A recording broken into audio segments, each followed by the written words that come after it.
Bro, low key, my TikTok feed is scary. Isn't it? Like, I get a lot of like conspiracy theories and shit, Oh, okay, yeah. and like what if stories and like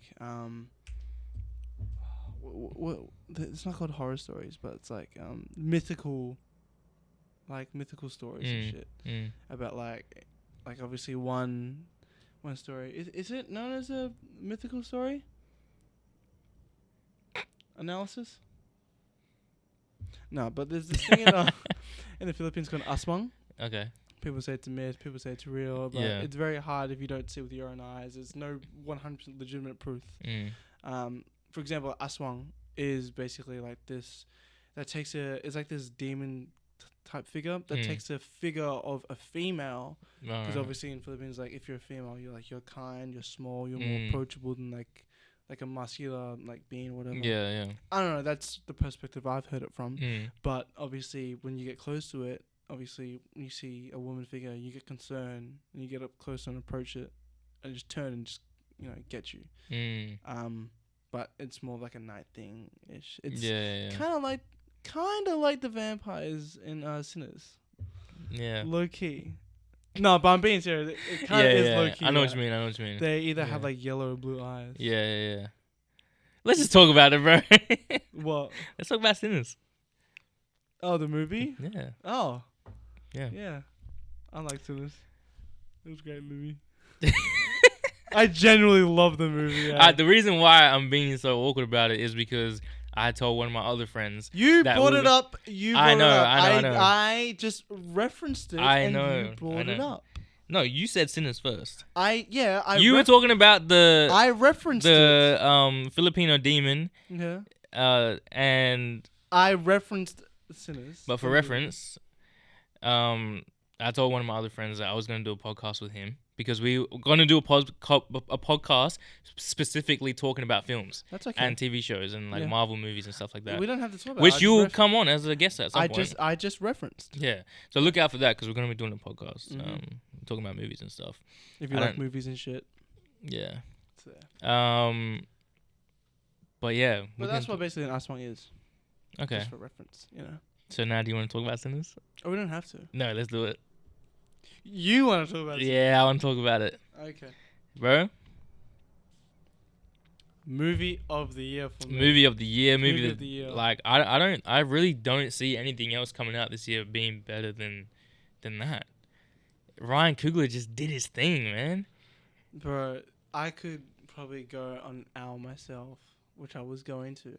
But I think the level of appreciation that a lot of people won't have for this film, to me, I understand why. Yeah. But for those who do, it's probably the most, like, spectacular thing that has come out in a long time. To me, since, like, the Infinity Saga after Infinity War Endgame. Oh, okay. Like, yeah. It's touched me that well to the point where how much I praise those movies. Yeah. Do you know what I mean? Yeah, I hear it. Like, I think it's definitely like there's levels to it, man. It's like I saw this thing that Spike Lee said, where he kind of said that Ryan Coogler has created his own genre. Oh yeah. And I think that's so perfect the way he describes that because you can't I don't like horror movies like at all. And I know you don't like horror movies really that much either. Pussy. I actually low-key do like horror. Oh, you do? I low-key do. Well, I don't go out of my way to watch it. Recently, I have kind of been like diving into it. I think being in a film course, a lot of good cinema in terms of cinematography is found in some horror films.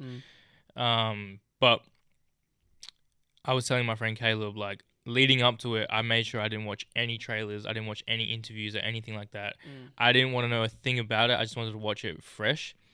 And I'm really glad I did because I was blown away. I don't think It was fresh. Yeah, genuinely. It was so good. That one scene, you know what I'm talking about. Everybody knows when I say that one scene from Sinners, you know what I'm talking about. It's like, how do you even think about writing that, putting that from pen to paper, and then like filming it? And it was insane. You know what's funny? Yeah. How I low-key have ruined movies for myself. Yeah, I know what you mean. where like, you know, some people I would turn it on, turn it off. As much as I don't personally put myself in positions to do those things as much as others do, like we know some people. I found it so funny because hearing what you were saying after the film, what do you call it?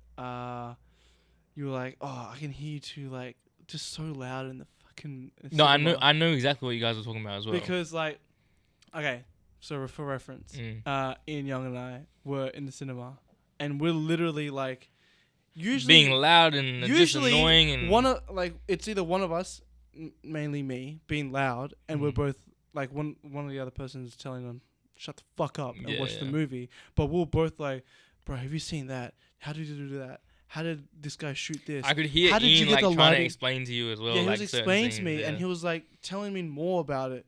I would say one thing, and he would explain it to me in deeper, like how they would have done it and shit like that. Which is fine. I love that. Just don't do it while we're watching the movie. But the thing is, like, we're so indulgent that I wanted to know right then and there because I would have forgotten it. That's how great of a movie it is. Like you just. That's what I'm saying. Like it's not even just like from a cinematographer's point of view, but it's also like from a writer's perspective. Like what certain scenes mean or what they refer to or why it's being said in this film are the reasons why I get so excited about it 100%. Because like it hits a lot of boxes that a lot of films tend to miss. 100%. Which is like getting the audience engaged is one important thing, and getting an audience and move their emotions a certain way is insane. Not even just that, but like actually getting people out of their house to go watch it in a cinema is a big feat in itself. And that's what he said he's trying to do is keep cinema alive, because nowadays everybody just goes onto Netflix or goes onto Stan and stuff like that. But I think that magic of cinema is something that I definitely want to strive towards bringing to life as well, and like making sure that people are getting out their house, getting tickets, going and sitting and watching it on the big screen like it's supposed to be made for. And he's doing that, man. Like I think another really big reason as to why I loved it so much was because of my connection like with music and how music's always been in my life, you know. It's a big key. And it's like, you know, the foundation of the film being blues music, where most, I would say arguably every form of music started from. The way he represented that in the film was insane, you know, and he did a great job, man. Even Miles Caton, like, I couldn't believe that was his first role, the guy that played Sammy. Oh, yeah. That was his first acting When you told me that, I was like, holy shit. Yeah. Like, he's done it really well. And then Michael B. Jordan, generational talent. Like, we knew he was going to... Michael B. Jordan. Michael B. Jordan. Yeah. Not my GOAT, but Michael B. Jordan, the film GOAT. Yeah. But he's definitely on his way. But do you know how many...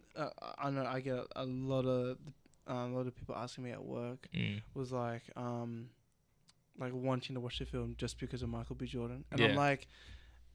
No, like, I get why. I hear it. Yeah, I get it. I get it. But then some people are like, oh, it's a vampire movie. I love vampires. I want to watch it. Like, in my head, like, don't go for only those two types of perspective. If you're going for, I want to see Michael B. Jordan, cool. I want to see vampires. I love horror film. Yeah. Cool. But that's not what the film solely portrays. But that's what's good about it. That's what's good about what Ryan Coogler did, is that he knows that there's going to be girls out there that are going to come and watch it just because Michael B. Jordan's in it. Ooh, there's going to be guys that are coming to watch it just because there's vampires in it. But what they don't know is what they're coming to watch is actually like an incredibly artistic history lesson, you know?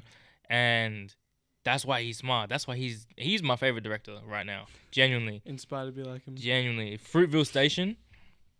If you haven't watched it, you got to watch it. Yeah. Fruitvale Station, his first film that he did with Michael B. Jordan, I think is one of the best. Michael B. Jordan. Yeah, I said Michael B. Jordan. No, you said Michael Jordan. Did I say Michael Jordan, Jazz? I said Michael B. Jordan. We'll rewind that. Score review. His first film that he did with Michael B. Jordan, I think is one of the. Yeah, that film generally like probably one of the best indie films, if not best films I've seen. And to think that he was 25 when he made that is insane. But that's what I mean. There's so many young, driven, like, creators or directors that have a mind of telling a story. They just need the opportunity, bro, to show it. They just need Yeah. a shot and an opportunity, but obviously with all the tariff things that are happening, everything's gonna be so much more limited. But I think that is a blessing in disguise for Australia. I think Australian film is gonna start popping off. We're gonna have our own soon. Don't be surprised soon if we have our own, you know, Oscars and our own BAFTAs and all that stuff, because it's been happening for years. I would say maybe like the past 15, 20 years, where actors, directors from Hollywood are coming to Australia to film as well. So yeah, I think I know what you mean. It's gonna be interesting in America, but I think if you're making films in Australia, you're an Australian filmmaker, you're an Australian actor, like you in the next few years, you're gonna get a lot of good opportunities. You know.